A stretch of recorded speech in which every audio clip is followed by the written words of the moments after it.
Are you tired of being stuck? Would you like to get your happiness back? Well, in today's video, we're going to talk about 3 avenues of forgiveness. Hi, I'm Kirsten D. Samuel, Aftershock Recovery Method Coach. And as we dive into these areas of forgiveness, these avenues of forgiveness, I want you to think about where you are in each one. Well, God and I had a good conversation today. When is the last time you talked with God? We talked about some fears. Am I doing what he wants me to do? And I thanked him for his created beauty, and I prayed for others. And I spent most of my walk today talking out loud to God, not even once trying to internally process. When cars drove past, I waved. And then at one point, I got a little self-conscious about talking out loud. What would people think about me? Would they think I was crazy? But my longest prayer today was for you. What do you need to be encouraged today? How can you get unstuck? Do you believe you have the worth and value to change your negative situation? I know you do, but do you believe it? Can you forgive your husband for looking at porn? Should you? When you look in the mirror, what do you say to the person you see? And how do you forgive your husband? That's a great question. And today we're going to look at these avenues of forgiveness to help you get your happiness back. So many clients ask, how do I forgive them? Forgive him. And I did too. In Ephesians 4, God doesn't mince his words. He says, get rid of all bitterness, rage, anger, harsh words, and slander, as well as all types of evil behavior.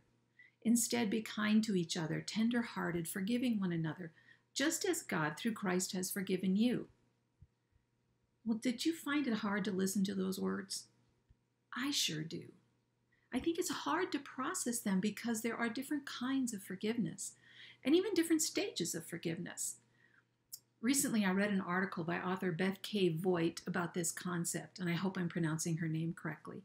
Beth, an abuse survivor, relates how her counselor helped her understand her struggle to forgive. The counselor suggested that Beth view forgiveness from both a horizontal and a vertical view. Well, that concept caught my attention and intrigued me. So today, set aside your pain as much as possible to clear your mind to explore these types of forgiveness. You can choose which one you'd like to begin with. The first is vertical forgiveness. Vertical forgiveness. That forgiveness relates to our reconciliation and relationship with God, because Jesus died on the cross to forgive all sin before we even asked it, as it says in Romans 5. He rescued us from eternal death and punishment. God provided the means to reconcile with us. Through Jesus' death, God forgave our sin. We must recognize and admit our sin and then accept this free salvation gift. We have to act on God's extended offer. Reconciliation that happens between God and every individual on earth is a heavenly transaction that takes place at the cross of Jesus, as Beth says. Well, the second one is horizontal forgiveness. The horizontal forgiveness relates to how we interact with our friends, family, coworkers, spouse, children, and every person on earth. That person horizontally across from you on this planet. And this is where we struggle the most. Just this morning, I realized that I spend a lot of time trying not to offend others. Well, that sounds like a noble goal. It really isn't. You and I cannot control whether another person chooses to take offense at something we do or say. Also, loving and desiring another's best means we don't intentionally choose to wound them. It's two sides of the same issue. But believing that I have the power to never offend another person is false. I don't have that control. This false belief creates a broken, unstable boundary for me. It's unhealthy and detrimental thinking. Horizontal forgiveness results when I give up my right to exact revenge from you or to expect you to behave according to my standards. Forgiving you means I do the hard work necessary to resolve the wounds in me. Whether you choose to complete the forgiveness process is up to you. I can't control that. As Beth relates in her article, you stay at the foot of the cross and keep your heart right with God. You want to stay ready to forgive when and if. Did you catch that? You do the hard work with God to truly forgive the wrong done to you. And in Beth's case, that was abuse. The forgiveness process completes when the other person involved requests forgiveness from you. And that's what you can't control. Thus, the struggle with horizontal forgiveness. We do our part, and we wait for the other person to come around. Sometimes they do, and sometimes they don't. When this forgiveness issue exists between you and your husband, there's no easy answer. You control your forgiveness and healing. He controls his. When he refuses to accept the pain he's inflicted, you still have choices. You can stay and trust that God will bring about complete forgiveness and healing. Keep your heart soft because you trust God to hold you close while he works in your husband as well. Choose to become angry and bitter, lashing out at your husband at every opportunity. Ask God whether you should stay or leave. He'll tell you plainly through revealing the truth of your situation. Now, please note, if you or your children are in danger of harm, you need to seek safety right away. Whatever you choose to do, if you bathe it in prayer, seeking forgiveness with God, you will receive an answer. What I do know throughout this forgiveness process is that God works in you to become more like Jesus. He's also working in your husband, but that process is not up to you.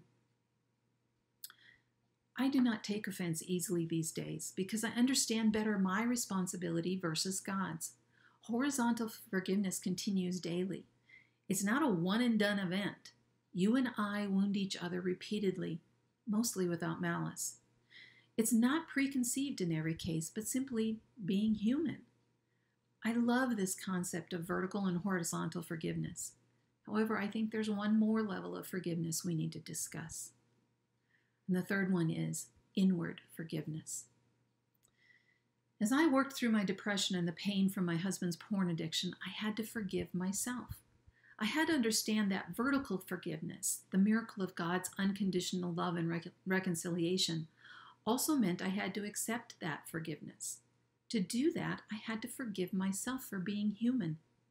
Otherwise, I didn't really understand and grasp the significance of Jesus' death on the cross.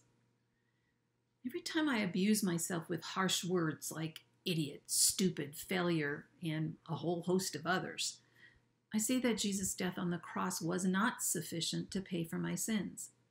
I get the crazy notion that I need to do penance of some sort to complete the atonement. Nowhere do we find this in the Bible. Romans 6:6-10 says, "For we know that our old self was crucified with him, so that the body ruled by sin might be done away with, that we should no longer be slaves to sin, because anyone who has died has been set free from sin. Now if we died with Christ, we believe that we will also live with him. For we know that since Christ was raised from the dead, he cannot die again. Death no longer has mastery over him. The death he died to sin once for all. But the life he lives to God." Once for all, a definitive statement of fact. Therefore, no penance I do completes the payment for my sin. Yes, there are consequences of all our actions. But either my sin is completely forgiven through Jesus' death on the cross, or it isn't. My failure to forgive myself and instead wallow in self-flagellation is more about my pride and belief system than anything else. Do I believe God's word or not? Inward forgiveness also requires daily choices to believe, accept, and walk in God's complete vertical forgiveness. It's not a one-and-done event either. The enemy of our souls would love to keep us stuck in the self-flagellation cycle. It's where he does his best work. Well, what do you believe about forgiveness? Where do you struggle? What choices do you have? It's easy to think, choice? What choice do I have in all this? And it may be hard to see, but you do have a choice. Are you finding it hard to see? Hop on over to KirstenDSamuel.com and click on the blue button. Let's talk.